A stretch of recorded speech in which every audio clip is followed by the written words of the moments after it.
Gas prices have surged past $4 again, reaching some of the highest levels in years. Normally, this kind of pressure should slow the economy, but something unexpected is happening. Even with rising prices, consumer spending has not dropped as much as expected.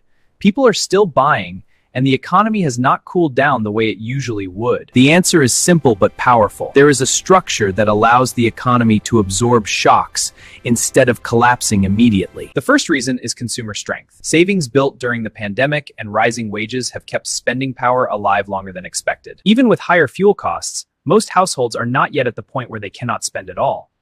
That keeps consumption from collapsing quickly. The second reason is energy structure. The United States is not only consuming oil, but also producing it at a large scale, which means rising prices do not impact the economy in just one direction. When oil prices rise, consumers feel the pressure through higher costs, but energy companies experience higher profits, creating a gap instead of a unified economic decline. The money that leaves consumers does not disappear. It moves into companies, investments, and jobs, allowing the economy to keep circulating instead of stopping suddenly. Another key factor is employment. With jobs still available and unemployment relatively low, people do not feel immediate fear about losing their income. As long as people believe they will continue earning, they are less likely to suddenly cut spending, and that expectation helps keep the economy moving. The economy is not driven by numbers alone, but also by how people feel. And right now, the dominant mindset is that things are still manageable. Even with rising costs, people feel pressure but not panic.